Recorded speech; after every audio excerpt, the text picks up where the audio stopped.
Hacemos un enfoque sobre política, Música, cultura, más política, historia sociedad, y, por si fuera poco, política. todo en un solo lugar, en contexto, en la calle, donde los jóvenes se toman la palabra. Esto es Al Derecho y al Revés.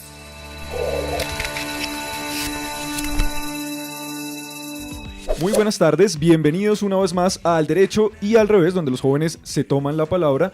Hoy comenzamos un poquito tarde, pero bueno, vamos a estar hablando de muchos temas de actualidad política, vamos a estar discutiendo y tenemos hoy un invitado muy interesante, de acá justamente egresado de la Universidad Central. Él es Juan Rivadeneira, él es abogado de la Universidad Colegio Mayor de Cundinamarca, también es periodista y comunicador social de aquí de la Universidad Central y está cursando maestría en Educación para los Derechos Humanos en la Universidad Sergio Arboleda. También trabaja en ámbito jurídico como redactor. Juan, buenas tardes y gracias por aceptar la invitación del Derecho y al Revés. Buenas tardes, un saludo para todos los oyentes y de paso felicitarlos por este programa que tanto hace falta en las radios universitarias, en donde el derecho y la política sean los verdaderos protagonistas. Bueno, muchas gracias por esa felicitación y quiero saludar y comenzar por saludar a la mesa. Andrés Pemberti, buenas tardes. Muy buenas tardes, Daniel. Sí, estamos de vuelta en Al Derecho y al Revés. Y hoy venimos con temas muy interesantes para hablar con nuestro invitado Juan, así que muchas gracias también por estar aquí con nosotros y pues comenzamos. Bueno, Nicole Fajardo también está por acá con nosotros. Hola Nicole. Daniel, hoy una situación política bastante agitada, hay varios temas como bien Caótica. Interesantes para tratar en el Sí, programa. ha estado complicado todo y la verdad es que hay mucho de qué hablar hoy, así que vamos a hacerlo de la manera más puntual. Adriana Ochoa. Muy buenas tardes a nuestro invitado y sobre todo a los oyentes. Esperar que salgan muy bien informados de este programa y no olviden que ustedes también pueden hacer parte escribiéndonos en nuestras redes sociales. Cualquier opinión, sugerencia, noticia que quieran tratar, la estaremos también poniendo al aire. Bueno, pendientes también. David Rincón también está con nosotros. David, buenas tardes. Buenas tardes a todos los oyentes y buenas tardes a ustedes, compañeros. Hoy iniciamos también con hartas tendencias ahí que, bueno, hoy estuvo un poco agitado, hay varias cosas que hay que comentar y sobre todo porque, bueno, hoy también estamos como, no nos pueden ver las caras porque hay un problemilla ahí con el Facebook. Sí, con el Facebook Live, pero vamos a estar subiendo después del programa, vamos a estar subiendo el video para que todo el mundo lo pueda ver. Andrés Gómez nos está colaborando en el máster y bueno, ahorita nos saluda porque no tiene micrófono. Comencemos entonces con los temas que vamos a tratar hoy, pero antes estamos entregando unas boletas para la Feria del Libro para este sábado, para que asistan. Y es que hoy estuvimos cubriendo allá con Catarsis y con el programa de la mañana. Y junto con nuestro programa estuvimos cubriendo la Feria del Libro. Estuvimos hablando del pabellón de Colombia, de la literatura colombiana, de la historia de Colombia a través de la literatura. Y estuvimos por allá con Adriana y conseguimos unas boleticas para entregárselas a ustedes, a los oyentes. Entonces vamos a estar hablando durante todo el programa de diferentes temas y al final o en la mitad vamos a hacer unas preguntas y quien las pueda contestar a través de Instagram. Entonces vamos a entregar esas boletas ahí por esa vía. Comencemos entonces a hablar de los temas que nos ocupan hoy. Y quiero comenzar por hablar, Nicole, por el tema de la JEP y de la votación. Cuéntame, Nicole, ¿qué ha pasado respecto a ese tema? Bueno, Daniel, resulta que luego de más de 6 horas de debate, la decisión en cuanto a las objeciones del presidente Iván Duque a 6 artículos de la ley estatutaria de la JEP se aplazó para el día hoy, martes a las 2 de la tarde. Debido a que uno de los temas por los que más se debatieron el día los congresistas fueron las recusaciones, la Comisión de Ética se reunirá el martes, se reunió hoy a las 9 de la mañana para decidir sobre este asunto que se presentará con 7 senadores por el trámite de las objeciones de la JEP. Entre ellos, ¿quiénes estaban, Andrés? Estaba Álvaro Uribe. Sí, Daniel, pues teníamos a varios representantes, teníamos a Álvaro Uribe, teníamos senadores. A varios senadores, teníamos a Álvaro Uribe, también teníamos a Ernesto Macías, el mismo presidente del Senado, también teníamos a Iván Cepeda, Roy y Barreras. a Roy Barreras. Bueno, Entonces, eran 7. Hoy, ¿qué fue lo que pasó? A Laureano Nicole? Acuña, ya los encontré, a Fernando Araujo y a Ciro Ramírez. Esos Son dos los- últimos son del Centro Democrático. Exactamente. Y bueno, Nicole, entonces continuando con lo que pasó ayer. Bueno, el día de ayer, pues lo que empezaron con el debate sobre los que se encontraban impedidos y hubo unas votaciones para saber quiénes pues podían participar en la votación y quiénes definitivamente Y no. en eso se quedaron toda la tarde. Todas y hasta las la noche. 7 horas, mejor dicho, 7 horas en eso y pues de hecho hubieron peleas, hubieron escándalos, incluso tenemos una joyita de nuestro presidente. Que eso lo vamos a senador. estar hablando más adelante. Sí, que va a estar sonando por ahí también un audio. Bueno, y entonces, hoy están en esa votación, comenzó como tarde, ¿no? Se decía que era a las Sí. 2 de la tarde, pero... De hecho, hoy ya se dice que no se va a hacer debate sobre los... O sea, tampoco. No, o sea, no se hace el debate sobre los impedidos, sino que ya se va directamente a Ok. votación y ya ahí se empiezan con lo de las votaciones. En cuanto a este tema es importante resaltar que ya se terminaron las lecturas de los impedimentos en el Ujú. Senado, entonces en la plenaria, ¿Ya y van a ya comenzar? se comenzó con el debate como tal de las objeciones. Listo, pendientes ahí entonces en redes para que me colaboren ahí para ver qué ha pasado. Y quiero preguntarle a Juan qué opina sobre el tema de las objeciones y todo este... Parece que quieren dilatar desde el Centro Democrático y el Partido Conservador esto, pero es como pensar en dilatar para una derrota posterior. O sea, ¿qué sentido puede tener eso ahí? ¿Usted Pues cómo lo ve? vale la pena iniciar que eran 6 objeciones, se presentaban como un diálogo nacional, como lo presentaba el gobierno Duque, toda vez que finalmente este grupo político fue el victorioso en las pasadas elecciones presidenciales y una de sus cartas políticas era hacerle unos ajustes al proceso de paz. Este proceso de paz, hay que decirlo, no hay ningún proceso en el mundo que sea perfecto, siempre hay paso para que algunas concesiones no estén de acuerdo algunos actores, pero finalmente este escenario se terminó dilatando con tantas premuras y con tantas diferencias entre estos parlamentarios, ¿no? De una u otra forma, la izquierda y la derecha siguen sin unirse en un único proyecto que debe ser finalmente la paz. Ese debería ser el escenario para que tanto partidos de izquierda y de derecha arreglen o ajusten algunos inconvenientes que claro que sí pueden haber o que se pudieron originar por cuenta de estas negociaciones en La Habana, y con esto que acabaron de informar los periodistas de este medio, finalmente sigue sin ser una discusión política abierta, democrática, participativa, y se termina pasando en el peor de los escenarios, que es en las dilaciones. En las dilaciones. Ayer también le cerraron la puerta a los asistentes. O sea, el presidente del Congreso está un poco, digamos que haciendo un poco lo que puede frente a ayudarle a su partido. Sin embargo, esas dilaciones dejan muy mal parado al Centro Democrático, al Partido Conservador, que además no se explica a uno por qué perder tanto tiempo. Yo no he logrado entender ese tema. No, y que hubo un momento en que el presidente del Senado quería interponer una acción de tutela porque en su concepto, primero las objeciones debían pasar al Senado y no en la Cámara de Representantes, como ya todos sabemos, en la Cámara de Representantes estas objeciones no pasaron. Entonces, antes de recurrir a mecanismos judiciales, siempre lo digo y lo sostengo, hay que pasar a escenarios participativos donde finalmente acá el único protagonista deben ser las víctimas y no, por el contrario, los intereses políticos, como se está viendo o como se está dejando ver algún sector político. Porque según él estaban viciados los representantes y digamos la selección de los representantes de la Cámara. Pero eso sí tenía sentido, Juan, porque yo vi por ahí algunas cosas sobre el tema de poner la tutela a la votación de la Cámara. ¿Eso sí tenía algún futuro o en este momento cómo está eso? Sí, no, en este momento no tenía ningún futuro y básicamente no es algo sui generis para nuestro derecho porque sin lugar a dudas pues no estábamos frente a un proceso de paz, que es lo que posteriormente se va a tocar respecto a la curul de Ángela María Robledo, que estrenamos un estatuto de posición que, vale la pena decir, estaba dentro de los postulados de la Constitución del 91 y hasta ahora,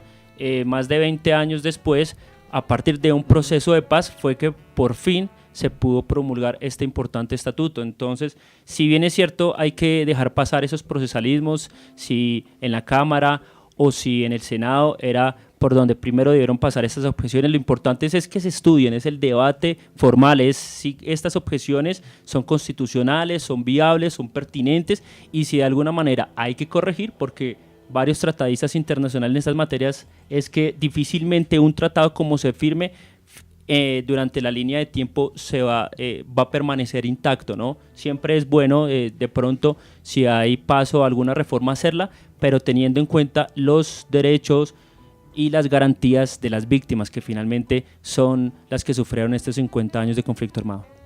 Pues dada la situación que tenemos en el Congreso, que hay una inhabilidad de los senadores que no han votado aún por la ley estatutaria de la JEP, en dado caso que también se produzca el fenómeno de la Cámara de Representantes, que se apruebe, es decir, que se niegue las objeciones del presidente, ¿cuál sería el siguiente paso? No sé si usted, Juan, tenga como en claridad referente al próximo escalón que tendría la ley estatutaria. Ya el gobierno anunció que en dado caso de que estas 6 objeciones no tuvieran éxito, tanto en la Cámara como en el Senado, él inmediatamente prometió que pasaría a firmar esta importante ley, que es la columna vertebral de este proceso. Es finalmente las herramientas con las que va a contar la Jurisdicción Especial para la Paz, que va a ser un proceso, como lo es también con la Comisión de la Verdad, y es reconstruir ese país que se desangró por cuenta de la violencia de más de 50 años y que también tuvo actores como el ejército, como la policía, otros actores. Eso da cuenta sentencias del Consejo. No solamente las FARC o las guerrillas. Exactamente. En estos días hemos tenido un ejemplo de esa remembranza de épocas de ejecuciones extrajudiciales y que más adelante lo vamos a comentar, ¿no? Bueno, Juan, y entonces, como para cerrar este tema y estar pendiente, ¿usted cree que estas votaciones van a tumbar las objeciones? Porque se hablaba de que querían salvar 2 al menos. ¿Usted cómo ve la cosa? Sí, ese es el escenario que se espera, pero yo creería definitivamente que la negación de estas objeciones tiene el respaldo de las mayorías en el Senado, y estas se van a votar negativamente, y ya el gobierno Duque, como lo prometió, pasará a firmar esta importante ley para el proceso de paz. Pero también hay que decirlo que ya la Corte Constitucional ya hizo un estudio preliminar, ya declaró su constitucionalidad, hizo algunos reparos también que finalmente fueron corregidos también por el legislativo. Entonces este escenario, si se da un debate, independientemente si pasan o no, me parece que lo importante es el debate político, y un debate político honesto, garantista, y en estos momentos es cuando ninguno de los sectores de nuestra democracia debe tener algún tipo de interés personal. Juan, hay otro tema ahí, y es que se habla y hay debate sobre qué pasa ahorita si ya se niegan las objeciones. ¿Pasa a control constitucional por parte de la Corte, o la Corte dijo definitivamente que ya sigue derecho para la sanción presidencial? No, la Corte Constitucional dijo que preliminarmente no podía hacer un estudio respecto a las objeciones, tenía que esperar a que se votaran esas objeciones, y en dado caso en que se aprueben algunas objeciones, ahí sí la Corte Constitucional vuelve a tener competencia y va a decir si esas objeciones que hizo el presidente de la República tienen algún asidero constitucional o no. Si no se tocan, pasan derecho a la sanción presidencial, y tendríamos ya la ley estatutaria de la JEP, que ha tenido respaldo internacional. Ya la ONU presentó un listado de países que están pidiendo celeridad, porque también otros analistas dicen que entre más un proceso de paz simplemente, más hay situaciones de que se sigan vulnerando los derechos de la víctima. Pues ahí tenemos que ahí van en este gobierno de Iván Duque más de 100 excombatientes asesinados, ¿no? Y entonces de las FARC. Entonces, bueno, entre más pase el tiempo y menos se implemente, más problemas vamos a tener. Vea que hay algo interesante en que hay un comodín que tiene el Centro Democrático de tener esa fuerza presente ahí que dilata y hace la operación Tortuga, también llamada así, pues hecha más que todo por el presidente de la Cámara del Congreso, más que todo, Ernesto Macías.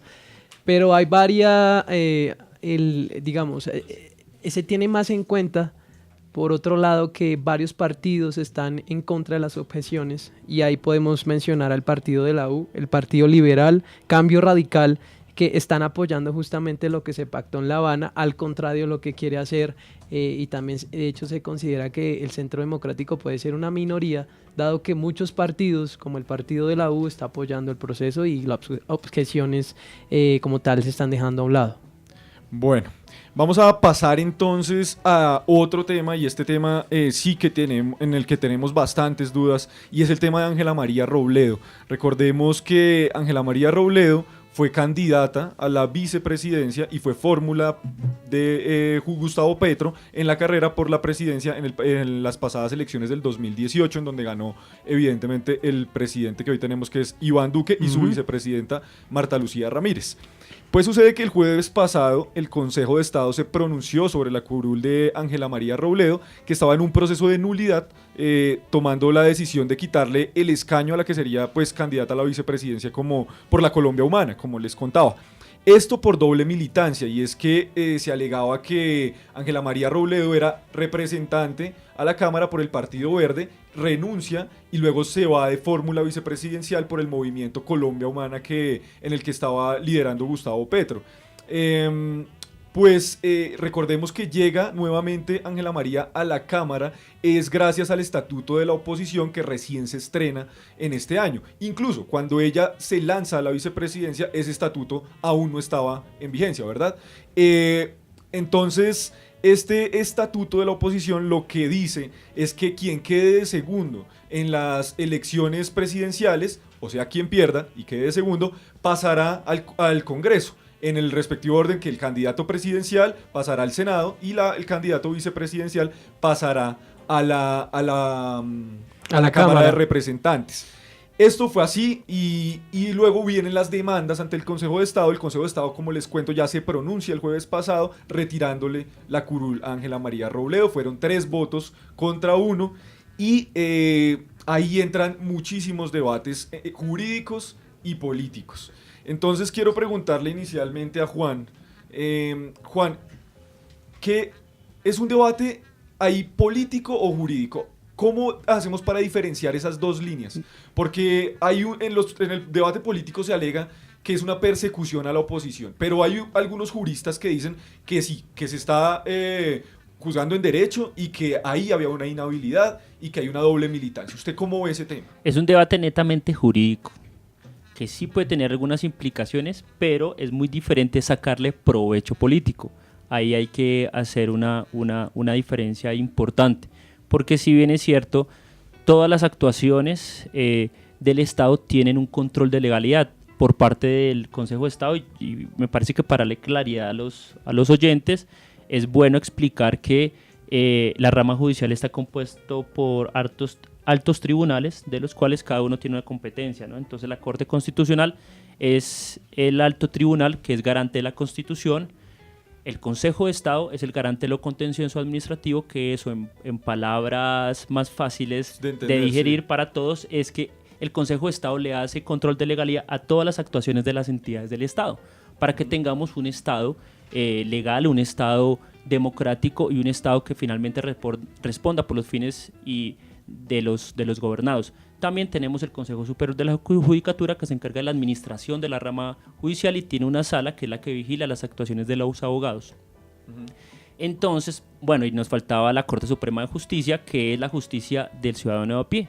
Entonces ellos tienen 3 salas: la sala civil, la sala penal y la sala laboral. Ahora nos centramos en el Consejo de Estado. Al Consejo de Estado les llegó esta acción de pérdida de investidura porque algún ciudadano consideró que Ángela María Robledo incumplió alguna prohibición constitucional, que es la que acabo de decir Daniel, que es la doble militancia, que está dispuesta en el artículo 107 de la Constitución Política y que establece básicamente que en ningún caso se permitirá a los ciudadanos pertenecer simultáneamente a más de un partido o movimiento político con personería jurídica. Puntualmente, el Consejo de Estado estableció que en uno de los incisos finales de ese artículo establece que quien, siendo miembro de una corporación pública, decida representarse a la siguiente elección por un partido distinto, deberá renunciar a la curul al menos 12 meses antes del primer día de inscripciones. Eso en el caso de Ángela María se cumplió. Ella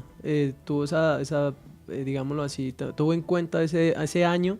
Exacto, ella era congresista del partido Alianza Verde Alianza Verde, y ella para aspirar a la presidencia de la República, La para hacer vicepresidencia. fórmula Vicepresidencia. del presidente de la República como presidente, debía renunciar 12 meses antes ¿Y así se de hizo? su curul. No se dio. ella renunció, ¿qué? 6 meses? Un mes. 6 meses. 2 meses, creo Se que habla- Dos meses se habla- antes. dos meses antes. Pero ahí lo que ella alega es que no, digamos, no hay una inhabilidad porque se estaba presentando para vicepresidente, o sea, estaba presentándose como fórmula y no a la siguiente elección que vendría a ser la de Congreso.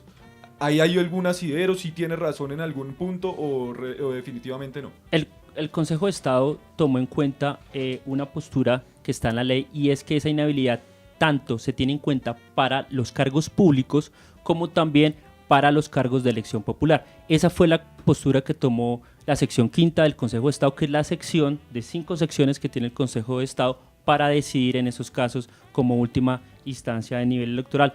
Del fallo de 45 páginas que recién fue publicado por el Consejo de Estado, yo quiero resaltar una parte que dice que al introducir en nuestro ordenamiento jurídico el derecho personal que tienen quienes pierdan la contienda electoral a acceder a la Cámara del Senado, no incluyó ninguna modificación al régimen de la doble militancia. Esto quiere decir que finalmente, cuando se promulgó el Estatuto de la Oposición, no tuvo o no tocó esta prohibición, esta inhabilidad. Entonces esa, según el Consejo de Estado, la entiende que esa siguió vigente, y por eso ningún derecho personal, como en este caso de Ángela María Robledo, puede estar por encima de los intereses constitucionales, que en este caso es proteger que de pronto algún candidato político esté en dos partidos políticos y así puede haber un conflicto de intereses tanto del partido para el votante finalmente.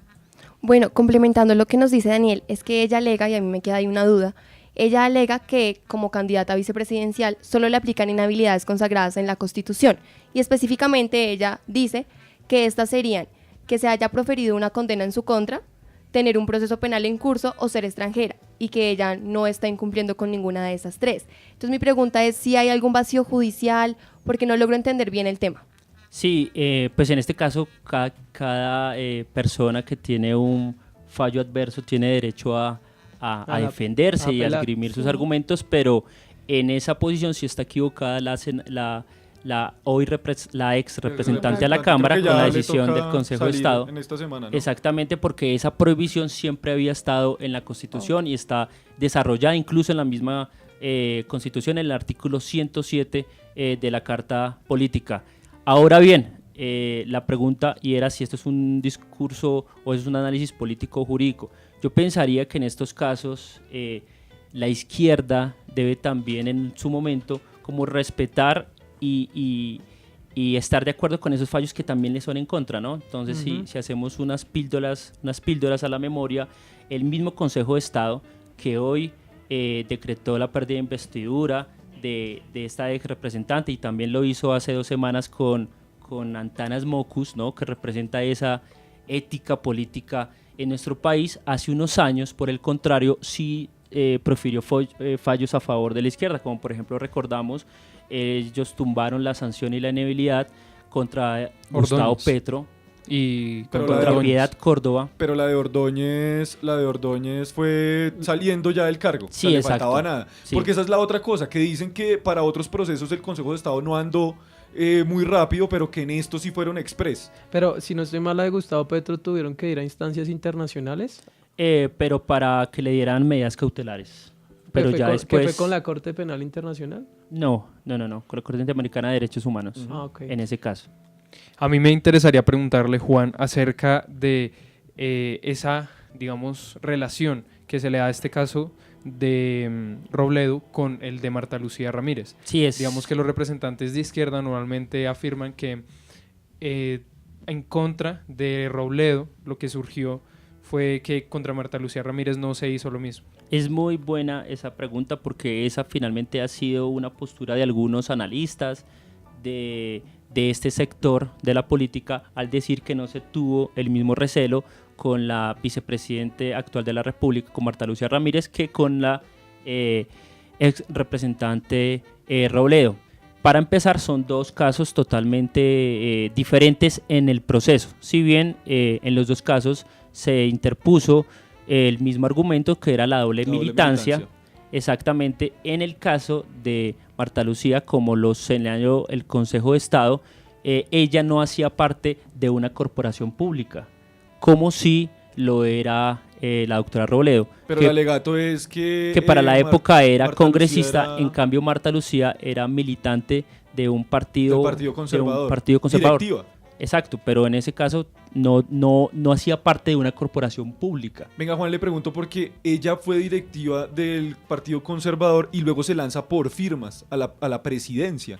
Ahí no hay también una inhabilidad en ese caso, no hay alguna, y luego por ese movimiento pasar a ser fórmula de presidencial. Pero eso no es un cargo que estuviera arreglado por la ley, sino era una consulta partidista para definir cuál de esos candidatos podía o sea, aspirar haber para la pasado del presidencia. conservador a un movimiento por firmas no tiene ningún problema, y luego estar en ser fórmula vicepresidencial a raíz de ese movimiento, no habiéndose salido del Partido Conservador, no le genera ninguna inhabilidad. En ese caso no le generó ninguna inhabilidad, como interpreta la ley y el Consejo de Estado. En este caso particular es que esa inhabilidad tiene que ver con elecciones o con postulaciones para corporaciones públicas, es decir, que haya algún tipo de elección popular, como en el caso de la doctora Robledo. Ella sí era congresista de la República, ella sí ostentaba una investidura, mientras que Marta Lucía Ramírez no ostentaba una investidura, sino hacía parte de un partido político como es el Conservador, que hizo parte de una consulta popular y que esta misma se comprometió a acatar los resultados, lo que finalmente la llevó para ser la fórmula vicepresidencial del ahora presidente de la República, el doctor Duque. Bueno, Juan, y yo le quiero preguntar, ya que lo tengo acá, por el tema de Mocus, y es si también en ese caso se hizo en derecho, si fue una decisión tomada de una manera, digamos, justa, o si por ahí sí puede haber algún tema político, o usted cree que también incurrió en una inhabilidad al ser representante, digamos, él dice honorífico, legal, de una corporación que contrató con el Estado en algún momento. Sí, por ejemplo, ahí el representante de Mocus, de la calle, afirma que la tutela que ellos impusieron está, digamos, que relacionada con un tema constitucional, un tema de vulneración de derechos. ¿Qué nos puede contar acerca de eso? Sí, exacto. Como en este caso, estas sentencias no tienen doble instancia, que es un principio que tienen todas las decisiones judiciales, y es que otro juez revise si esa decisión que hace su colega si está de acuerdo a los principios tanto legales constitucionales. El doctor de la calle funge como abogado e interpone una tutela que en este caso, como ya dentro del proceso contencioso administrativo no hay otra instancia superior, va hacia la Corte Constitucional. La Corte Constitucional, hay un mecanismo en la cual se ha establecido por la Constitución, y es tutela contra providencia judicial. Como esta ya fue una providencia judicial, la persona interpone un derecho, interpone una petición porque presenta o planea que se le está vulnerando un derecho fundamental, como en este caso es el del debido proceso. ¿Cuál es la defensa que sostiene Humberto de la Calle? Si finalmente firmó esos documentos como representante legal ante Don Mocus, no lo hizo de una manera material, lo hizo de una manera formal y material, y ellos van a aportar una serie de pruebas en donde dan cuenta de que esos documentos, pues finalmente en la materia fue otra persona que fungió como representante legal. En este caso, pues lastimosamente hay que decirlo, y es que estas dos decisiones dan cuenta de que algo está pasando en la izquierda. Hay varias posturas, porque desde lo legal es clara la decisión que tomó la sección quinta del Consejo de Estado, aunque hay una consejera que salvó el voto, y eso quiere decir que no estuvo de acuerdo con la decisión. Uh-huh. Ella es Lucy Janet Bermúdez. Que también salvó el voto con lo de Ángela María. Exactamente. Que también salvó el voto, es la presidenta actual del Consejo de Estado. ¿Eso qué quiere decir hablando políticamente? ¿Qué señal nos da eso? Que hay una postura dentro del interior de la sala que está en contra, y que la comunidad jurídica también está a la espera de qué argumentos ella sostiene para no estar de acuerdo con esa O sea, que hay otra decisión. interpretación sobre Hay otra sobre interpretación. sobre este tema. Y en ese punto ahí sí uno puede empezar a cotejar esas dos interpretaciones y mirar si hay algún tipo de vicio en esta decisión. A lo que voy es que si bien algunos sectores han llamado en que esta es una decisión política, en que esta es una decisión uribista, que hubo ahí manos invisibles, hay que decir que esta es una corporación que durante estos 3 años que hubo el gran escándalo del cartel de la toga, que tuvo relacionado a exmagistrados y a un magistrado de la Corte Suprema de Justicia. La misma Corte Constitucional lamentablemente ha tenido también problemas de corrupción con un ex magistrado por un proceso de selección de tutelas. Esta corporación, por el contrario, no ha tenido en la última historia que se le conoce algún problema de corrupción o algún problema de interferencia entre poderes. Entonces uno espera desde lo formal que esta decisión fue una interpretación que ellos ajustan a la Constitución y aplicaron una prohibición constitucional de acuerdo a unas pruebas presentadas y lamentablemente pues en este caso algunos opinadores de izquierda establecen que hay una persecución hacia un sector político. En este caso, y retomando la idea, es que hay que hacer un análisis y hay que hacer una autocrítica y un mea culpa. Hay problemas de asesorías en la izquierda, Sí, tal vez. o la izquierda finalmente está tomando decisiones sin estar Apresuradas. segura de exactamente, o quieren ir también en contra de la Constitución. Venga, Juan, y yo le pregunto, ya se nos está yendo el programa rápidamente. ¿Usted cree que se le puedan quitar esos 536.000 votos al Partido Verde que obtuvo Mocus y que ayudó a elegir un montón de, o bueno, al menos unos 3 o 4 senadores más? ¿Usted cree que eso puede pasar si se interpone otra, no sé, demanda, no sé si sea eso, contra esos votos? ¿Los puede perder la Alianza Verde? Eso para distribuirlos supuestamente se cree entre otros partidos. Otros ¿no? partidos, Sí. ¿y eso puede pasar? Pues el Consejo de Estado solo se pronunció sobre este hecho. Se Sí. espera que ya en las próximas semanas haya claridad sobre qué va a pasar con esa curul. Por lo pronto, lo seguro es que la curul de la doctora Ángela María Robledo sí se perdió. Y Ya no ese tiene partido reemplazo. no tiene reemplazo porque era un derecho personal. Ujú. Sí, Y eso ahí eso ya sí no hay lo- nada que hacer. O sea, ahí- la oposición pierde una curul. Exactamente. Entonces, la gran conclusión que se debe sacar para esto es que esta decisión va a significar un precedente para que a futuras elecciones se revise muy bien si los candidatos están inmersos o están en curso dentro de estas prohibiciones, estas inhabilidades, y así no perder estas posibilidades y estas curules. O sea, se creó jurisprudencia sobre ese caso. Sobre ese tipo Exactamente. de Ya, casos. ya la izquierda Exactamente, se va a se blindar estrenó. en este tipo de casos. Ya va- Exactamente. Pues eso es eso lo que se espera, ¿no? busca. O sea, imposible pues que vuelvan a embarrarla, ¿no? Porque, o sea, si se ve desde el lado jurídico, pues tiene su sentido. Pero bueno, ¿y usted qué opina, usted concretamente, sobre los 536.000 votos de Moco? ¿Se pueden perder o no? Se podrían perder y esto tiene que llamar las alertas, tiene que prenderlas también para que haya un proyecto común y que se esté mirando y revisando constantemente la Constitución, que por encima, como así lo decía la misma presidenta del Consejo de Estado, está por encima de cualquier interés político que puede tener cualquier aspirante a la política. Esto es un discurso jurídico, ¿no? O sea, a veces Sí. el discurso jurídico no da pie mucho para opiniones porque Sí. finalmente lo que está para la ley. Y Hay muchos- que estar atentos es al salvamento de votos. Y muchos desconocen esa parte jurídica, ¿no? Se opina más desde... Desde lo político. Y el desconocimiento de lo Sí. jurídico. Y como algo tal. que hablamos mucho con los juristas y es que algunos analistas con los que yo siempre he estado de acuerdo en estos casos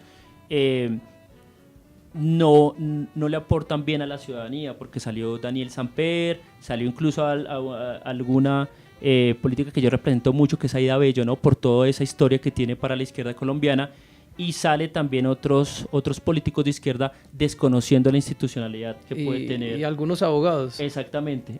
Yo creo que también es un llamado para que tanto derecha como izquierda respete las decisiones judiciales, porque ese es un mensaje al ciudadano a pie. Le dice, vea, nosotros frente a nuestros intereses perdemos, la izquierda perdió muchísimo, pierde 2 curules y pierde posiblemente 2. puede perder hasta 4 más. En el caso de que se Exactamente. pierdan esos votos, entraría gente del Centro Democrático y de Opción Ciudadana, ¿no? Contrarios totalmente Totalmente. a los intereses de la izquierda. Totalmente, y es cuando es un mensaje de la ciudadanía y es, perdemos nuestros intereses, pero por encima también de nuestros intereses está la honorabilidad de la rama judicial, que por unos casos aislados parece, hasta el momento, se va perdiendo esa majestuosidad que tiene que tener la rama judicial. Entonces también es un llamado para que esos analistas, también tanto los fallos como los favorecen, como los que no los favorecen, estén de acuerdo. Una cosa es no estar de acuerdo, sí, pero respetarlos es una cosa Respetar la diferente. institucionalidad. Bueno, Exactamente. y hay le cabe, para cerrar este tema ya, lo estoy ¿Algún cerrando recurso? hace 10 minutos.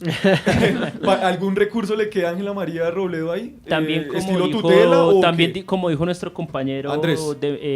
nuestro compañero Andrés, que también lo expuso bien, hay un recurso que sería irse a la acción de tutela, que es la gran joya de la corona que tiene la Constitución del 91. ¿Y hay Aunque posibilidades? en esos casos no se trata de que se vulnere el principio de que las sentencias tienen que tener certeza jurídica, son en casos muy específicos, que en este caso yo no lo vería procedente. Más en el caso de Antanas quizás habría alguna posibilidad si uno interpreta que sí impuso la firma, pero en la materia no estaba haciendo esas funciones. Pero Igual, en este él caso dice que él no impuso la firma, ni tampoco gestionó contratos, sino que simplemente era un representante honorífico legal, porque le delegó esa representación a otro señor que funge allá y que sí es el que gestiona exactamente. contratos. En ese punto, a partir de las pruebas, que O es sea, el de como se Ángela hace el María derecho, prácticamente está perdido. el de Ángela María, de acuerdo a la sentencia que ya dio a conocer el Consejo de Estado,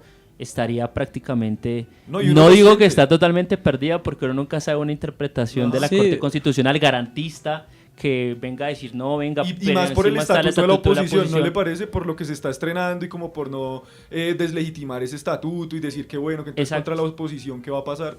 Puede que pase. Hay una oportunidad, tocaría Sí, aunque rescabar usted- ahí en la uno ley. se pone a pensar y a mirar cómo Ángela María Robledo está actuando y parece que ella también ya lo da por perdido, porque Sí. también están actuando ya como, incluso hasta preguntándose Por la si alcaldía. se puede lanzar a la alcaldía. Hay una Pero vea opción por ahí. que ese argumento que exponen, sí, ese estatuto de la oposición, que es una garantía constitucional también como esa prohibición, que estarían en la misma jerarquía, hay una parte del fallo que dice que este novedoso mecanismo de la garantía de la oposición en el acceso al cargo a través de esta modalidad debe estar liberado de cualquier situación irregular. Entonces el Consejo de Estado entiende que incluso esa misma garantía de oposición debe estar exenta y debe estar limpia de incurrir en esta En inhabilidades. irregularidad, como puede ser una doble militancia. Entonces, según esta corporación, reafirma esa pérdida de investidura, esa garantía de la O oposición. sea, que no O le sea, ahí no hay ayuda. vacío legal de ningún tipo, realmente. Vacío legal, no, de pronto puede ser un debate de interpretación, porque la doctora pues, Lucy Janet Bermuda es una consejera, ella también hace parte de la sala y tendrá una postura que puede dar paso a un debate, pero pues la tiene difícil porque ya 3 de sus colegas estuvieron de acuerdo con esta postura y va a ser muy difícil. Bueno, cerremos ahora sí el tema y vámonos con Panorama Global. Los hechos políticos internacionales más relevantes en Panorama Global.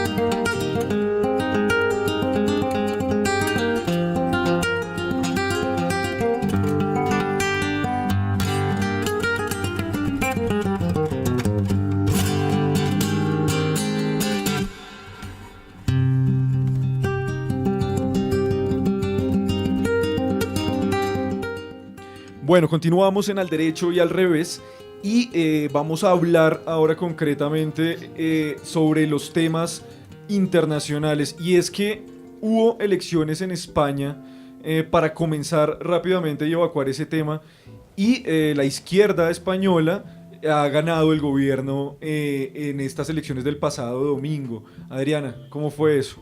Bueno, el Partido Socialista Obrero Español ha sido el ganador de esas elecciones, que era liderado por Pedro Sánchez, quien obtuvo el 7,4 millones de votos, el 28,6% y logra 123 escaños.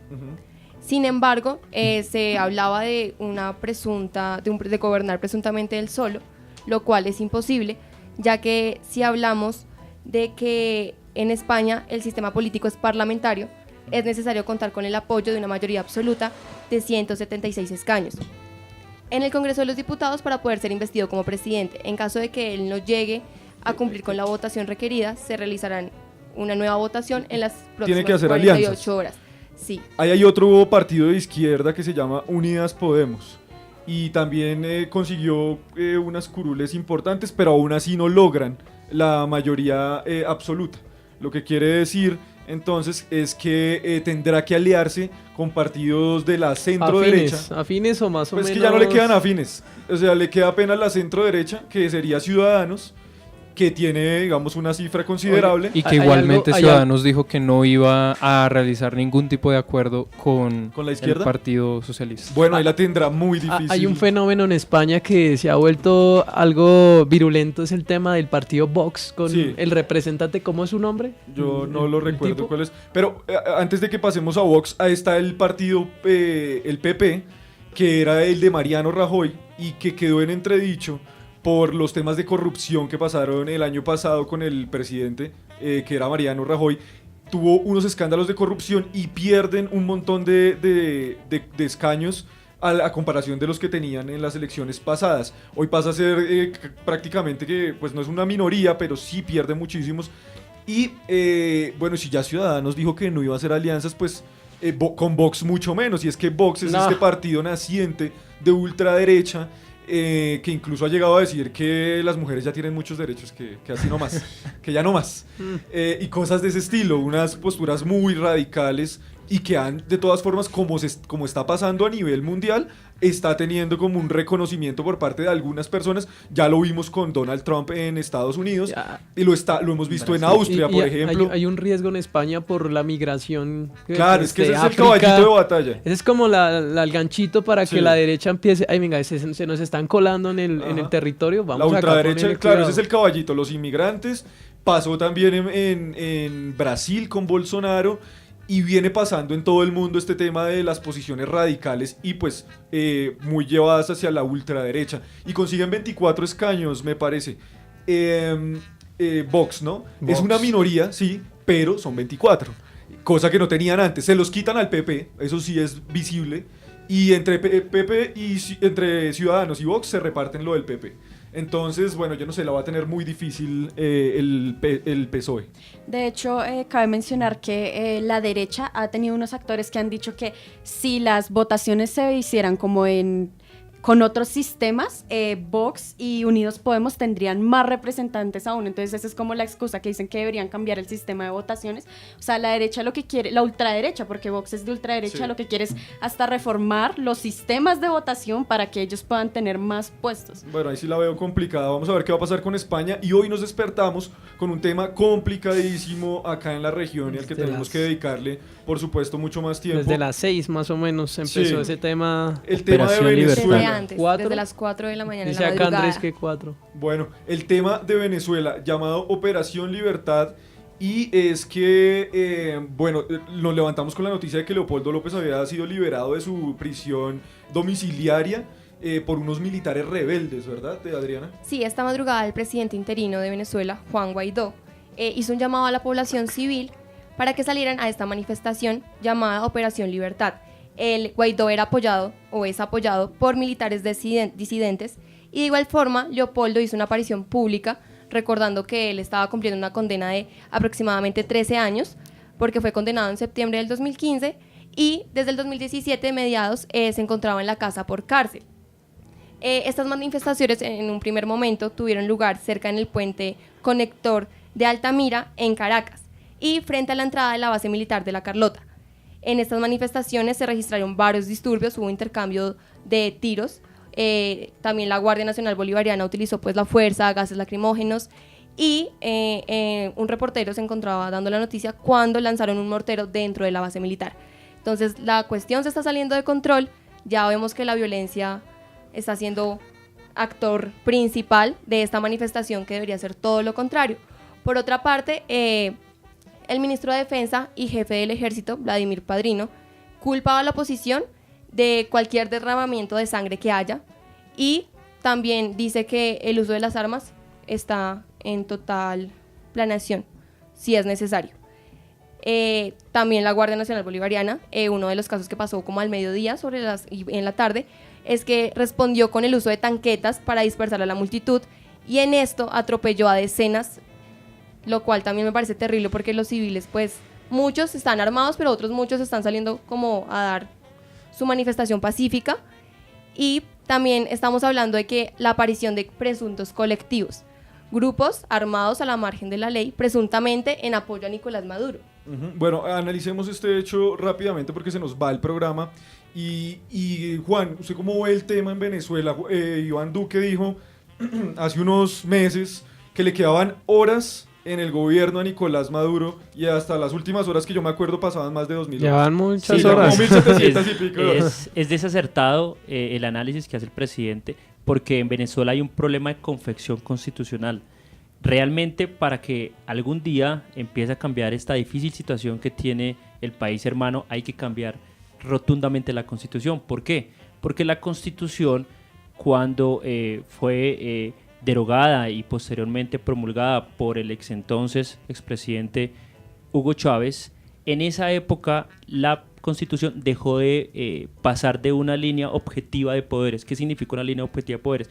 Que ningún poder del Estado, como todos sabemos, son tres: Las el ramas. ejecutivo, el judicial y el legislativo. Cada uno tiene un poder, pero que no puede pasar por el lado del otro. Sí, se supone que tiene que equilibrar para que no haya ahí... Que en la ningún teoría problema. se llama la teoría de los frenos y contrapesos, que es cuando un poder, cuando se está saliendo desde su órbita, llega al otro poder y lo puede conjurar. Y a Algo la vez- para entenderlo, esto fue en la segunda reelección del doctor Álvaro Uribe Vélez. Él, a través del legislativo, promulga una reforma constitucional en la cual es posible la reelección presidencial.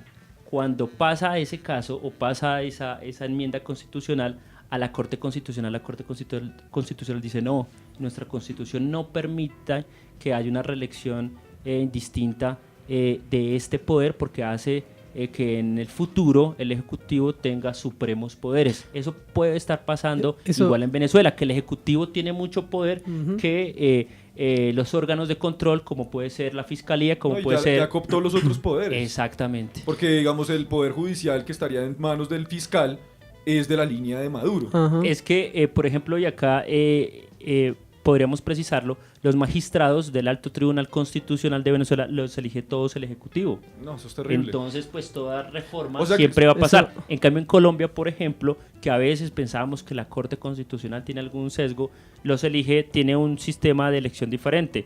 3 los propone el Consejo de Estado, 3 el Ejecutivo y 3 el Consejo de Estado. Entonces, como vemos, no es es una situación distinta a la de Venezuela, y esto para decir que cuando hay voces que dicen que nos vamos a parecer a Venezuela si elegimos gobernantes de izquierda, están absolutamente errados porque son dos constituciones, dos modelos diferentes, que en la de nosotros, mal que bien, con nuestras problemáticas, sí ese control de poderes sí está un poco más delimitado y da paso para que no se cometan ese tipo de arbitrariedades. Juan, en Venezuela existe la Corte, la Asamblea Nacional Constituyente, que es como la que, digámoslo así, ayuda a Nicolás Maduro, y la Asamblea Nacional de Venezuela, que es la que está dirigida por el presidente interino Juan Guaidó. Y pues haciendo un paréntesis, esa asamblea fue la que dio la amnistía a Leopoldo López para sacarlo de la cárcel. No fue una retirada a la fuerza, sino que la asamblea hizo la amnistía. En el caso, volvamos de esos dos tipos de asamblea, ¿qué pasa en Venezuela? Hay como no sé, dos tire y afloje de algún tipo ¿Sabe de qué pasa? asamblea. Hay un desmadre, güey. Eso es un Sí, desmadre. exacto. Y en dado caso, pues el Poder Ejecutivo tiene suprapoderes frente al Poder Legislativo y al Poder Judicial, que hace que algunos historiadores y algunos juristas lo llaman como una dictadura constitucional, o sea, porque constitucionalmente el gobierno de Maduro fue elegido democráticamente. Se ¿no? cobija con la ley para aparentemente, dar democracia. Galeano decía en su momento cuando estaba vivo Hugo Chávez Frías que era él era el presidente más democrático del mundo porque es el que más ha ganado elecciones, pero pues era otra realidad a la que hoy se vive. Finalmente, cualquier situación que esté pasando se debe respetar y garantizar los derechos humanos, que en esto creo que Venezuela sí se está rajando, no hay derecho a la oposición, la Guardia Nacional a veces asume una postura paramilitar que no está arreglado por el derecho constitucional y mucho menos por el derecho a la debida forma de que tienen que tener un control frente a la ciudadanía. Entonces la situación está muy difícil, pero reitero, esta situación se va a solucionar finalmente, efectivamente, cuando el modelo constitucional cambie para garantizar que el nuevo presidente no tenga suprapoderes frente a los otros dos poderes. Bueno, y ya para cerrar con este tema, quiero comentar un tuit que publicó Donald Trump hace una hora, donde advierte que si las tropas cubanas no salen de Venezuela, ordenará un embargo total a la isla. Ese fue el último tuit que publicó, diciendo que si las milicias cubanas no cesan inmediatamente las operaciones militares y cualquier propósito de causar la muerte y la destrucción de la Constitución de Venezuela, un embargo total a la isla junto con las sanciones de más alto nivel. Bueno, esto va para largo, no creo que salga prontamente Maduro, a menos de que pase algo muy extraordinario, pero digamos que las cosas sí van a estar muy difíciles para los venezolanos que están allá. Y el cerco diplomático, uno ve que fue el discurso pionero del presidente para subir en las encuestas. En estos casos no tiene mucha efectividad, porque el derecho internacional en estos casos, frente a la democracia y a la soberanía de un país, dista mucho de la realidad. Entonces, mientras que los venezolanos ellos mismos no se movilicen, no derroquen al gobierno o llamen a elecciones y elijan a otro presidente, va a ser muy difícil que la comunidad internacional en este punto haga algo diferente a lo que el pueblo manda, ¿no? Bueno, pasemos a otro tema y es uno muy importante, y es que un excombatiente de las FARC fue torturado y asesinado en confusos hechos. Andrés, cuéntame un poquito más de este tema. Pues así es, Daniel. El exguerrillero es Dimar Torres. Él fue asesinado el 22 de abril en la aldea Campo Alegre del municipio de Convención, en norte de Santander, en el Catatumbo, y en donde hay una fuerte presencia de guerrilleros del ELN, disidencias de las FARC, bandas criminales y un reducto del EPL, considerado por el gobierno como una banda de narcotraficantes que antiguamente eran paramilitares. Entonces, pues este hecho, digamos que hizo que empezaran muchas discusiones en torno a la, digamos, severidad, a las afirmaciones que también decía el gobierno. Por ejemplo, el Ministerio de Defensa dijo que este exguerrillero había fallecido en un principio por un disparo accidental por parte de un miembro del ejército. Pero para la comunidad se trató de una ejecución extrajudicial. Él hablaba de un forcejeo y que después del forcejeo fue que se activó el arma en ese forcejeo y por eso pierde la vida el excombatiente, y esa versión la mantuvo casi que durante una semana. Sí, después el ministro dijo que fuimos narrando los hechos con base en lo que dijeron los involucrados, entre ellos el cabo Jaime Gómez. La versión que dimos primero es coincidente con lo que el cabo informó a sus superiores y a las autoridades judiciales. Eso dijo el ministro. Exactamente, eso fue lo que dijo ya después, cuando la fiscalía y además ya luego Medicina Legal sacó Pero unos todo resultados. Esto a raíz de un video que aparece en Noticias 1 y que habla y que muestra el cuerpo ya de la persona que se ve visiblemente torturada y además que fue mutilada. Castrado, supuestamente. Y con digamos, una tortura que no se veía desde el tiempo de los paramilitares. Entonces se revive un poco ese tema como de las ejecuciones extrajudiciales, que se llamaron también falsos positivos, que se conocieron así. Y bueno, y no sé en qué escenario estamos en este momento, porque el gobierno sale saca como una declaración basada en lo que cuenta el cabo, que tenía el arma, pero no espera a las investigaciones por parte de la Fiscalía. Me parece un poco irresponsable de parte del gobierno que salga con estos discursos y que luego le toque recular, le toque echar para atrás porque sale un video que le muestra totalmente lo contrario. Pues un general de la República salió a reconocer el hecho y a decir que tenían que investigarse los hechos y que tenían que juzgarse a los implicados. Juan, usted tiene conocimiento en derechos humanos y le llama mucho la atención este tema. ¿Usted cómo ve este caso? Y es un escenario totalmente preocupante. ¿Usted cómo lo ve? Primero, sorprendente que el general Luis Villegas Muñoz haya Pida salido ante la opinión disculpas pública a pedir disculpas por los 4.000 soldados que él comanda dentro de esta zona donde se produjo este Y homicidio. aparte Y es fue claro, cínico, ¿no? Diciendo como que no le puedo revivir a su familiar, pero la unidad de las víctimas le va a dar algún dinero por su familiar, Sí. diciéndole al papá. sí, y en este punto que me preguntan sobre qué hay que hacer en derechos humanos, yo creo que acá, o considero que acá debe haber un trabajo de educación para los derechos humanos. ¿Y qué consiste eso? Nuestras fuerzas militares durante 50 años fueron educadas solamente para la guerra.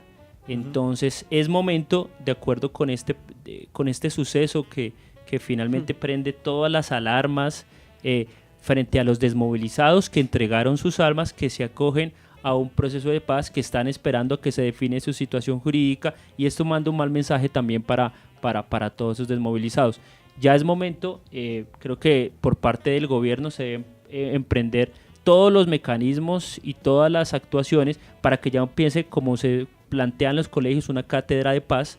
Es momento que se haga un proceso de formación hacia la paz de todas las fuerzas militares, porque seguramente tendrán en sus venas o en su ADN todo ese resquemor contra las guerrillas que históricamente han asediado la el poder sociedad en colombiano. sí. Este es un momento histórico. Y hoy fue la audiencia de este cabo, él no aceptó cargos referente a este hecho. Y bueno, se espera que sucede con el juicio de este señor. Bueno, un punto, y es que este hecho habla bien también, lamentablemente, tiene algunos efectos, y es que si no estuviéramos en un proceso de paz, quizás casos como estos en la vida saldrían a la luz pública. Es lo ¿no? único bueno de este hecho, ¿no? Exactamente, Y es que, sí, sí, sí. además exactamente. pasa y no se quedó en la oscuridad por allá y además no pudieron llevar a cabo por lo que parecía que iban a hacer, porque dice la comunidad que podían estar cavando una fosa para poderlo meter ahí. Ese general está investigado por falsos Sí, positivos ese en la general JEP. también pero se le reconoce al general que sale. Esto no había Sí, pasado. no, que un general exacto, eso salga iba también. De hecho, Esa es lo- la primera vez claro. que yo escucho De un hecho, lo general. recriminaron por haber dicho eso a la voz pública. O sea, a mí me parece que el general al menos sale a reconocer el Sí. hecho y pide investigaciones. Esto no pasaba en Eso no Colombia. pasaba. Es verdad. O sea, ¿cuántos mal llamados falsos positivos y nunca nadie Nadie quiso daba la tener cara. Es que responsabilidad de después nada? de que pasaron las ejecuciones extrajudiciales en Soacha, con las madres que después se volvieron a reivindicar los derechos de sus hijos, 8 o 9 años después empezaron a abrirse las investigaciones. Otro dato importante es que hasta hoy van 128 guerrilleros y 20 familiares de los mismos asesinados desde la firma del acuerdo de paz. Y hablando de casos que se quedan de pronto en el olvido, uno que no fue tan mencionado es el de Samuel David, un bebé de 7 meses, hijo de un exguerrillero, quien murió a tiros como consecuencia de un atentado contra su padre. La mamá, el papá y pues quedaron heridos. Él falleció lamentablemente, y también son casos que siguen en el olvido, y eso nos hace preguntarnos en realidad qué está pasando con los acuerdos de la paz, quiénes están vigilando que esto se cumpla, porque pues como decía Juan, ellos dejaron las armas, firmaron un acuerdo, dejaron la guerra, pero no les estamos dando Las garantías. las garantías necesarias. La ONU también se pronunció frente a este Igual, caso. sin embargo, esto es un cambio cultural muy grande, porque resulta que en Colombia tenemos una cultura, y basándome en definición literal de cultura, de simplemente ignorar las cosas, hacernos los de la vista gorda, pero que los casos empiecen a salir a la luz es un llamado también a la gente para que deje de normalizar estas situaciones y de qué pasa. Y como dices, pasa, se olvidó, una semana ya no recordamos nada de lo que pasó, y pues es importante recordar estos actos. Exactamente, y que si hoy no se empieza de manera urgente una pedagogía hacia la paz con las fuerzas militares, vamos a estar expuestos después a condenas contra el Estado, que se llama reparaciones extracontractuales, a graves sanciones de tribunales internacionales que finalmente pagamos todos los colombianos. Pagamos esas condenas de militares que asesinan a, en este caso, un desmovilizado, pero que pudieron haber asesinado a cualquier ciudadano del común y que terminamos otra vez convirtiendo pues en las finanzas públicas también de que el Estado tiene que responder y pagar por todas las condenas que sufre. Esperemos entonces que este tema de Venezuela no vaya a servir para opacar todos estos temas tan complicados que tenemos en la agenda pública, que es el tema de las objeciones de la JEP y el tema, por supuesto, del excombatiente de las FARC asesinado y torturado, y que ojalá salga a la luz la verdad de lo que sucedió y se pueda castigar a los responsables y no se utilice este tema de Venezuela para copar todos los medios de comunicación, que ya lo estamos viendo hoy, que hoy no leímos tendencias precisamente porque todas las tendencias son de Venezuela. Entonces no vamos a redundar en lo mismo porque no es necesario. Esperemos que podamos ocuparnos después de esto de las objeciones de la JEP de los temas que realmente le interesan al país, que ya no como este, que ya tuvieron discusión, y que podamos pasar al Plan Nacional de Desarrollo, por ejemplo, entre otros muchos temas muy importantes. Agradecerle a Juan, muchas gracias por haber venido a aceptar la invitación de Al Derecho y Al Revés, y espero tenerlo pues nuevamente por acá porque fue muy corto el programa. Muchas gracias y esperamos que para toda la comunidad unicentralistas estos temas sigan acaparando la atención de todos nosotros. Bueno, ahí está Juan Rivadeneira, egresado de aquí de la universidad, que tiene 2 carreras, hombre, y yo no sé cómo hizo usted para sacar 2 carreras, ¿cómo hizo? No, juicioso. Pero Y también ahora había con momentos, maestría. no, pero también había momentos de esparcimiento lúdico, que eso es también muy importante. Eso es muy importante. Porque si no Usted es es testigo. imposible. Al frente de la universidad, y Esa hay es la oficina, esparcimiento esa es la lúdico, oficina sí. jurídica. Bueno, agradecimiento a todos los compañeros acá de Al Derecho y Al Revés que han hecho posible este programa. Y bueno, si alguien tiene intención de ir hoy a la Feria del Libro, vamos a regalar unas boletas, si puede pasar, y está escuchando. Cierran hasta las 9, ¿no? Cierran a las 9, si puede pasar en este momento, pues, recibe las boletas inmediatamente para que vaya hoy, solamente por hoy, válidas por hoy. Bueno, muchas gracias a todos los que hacen posible este programa, a Andrés Gómez que está en la consola y que nos ayudó mucho, y invitarlos a que sigan el cubrimiento de la Feria del Libro de Sintopía Radio durante toda esta semana. Mañana por supuesto no habrá porque es festivo, pero el resto de la semana sí. Entonces muy pendientes de las cuentas de ACN en redes sociales. Esto fue Al Derecho y Al Revés. Yo soy Daniel Romero y nos vemos y nos escuchamos el otro martes. Chao.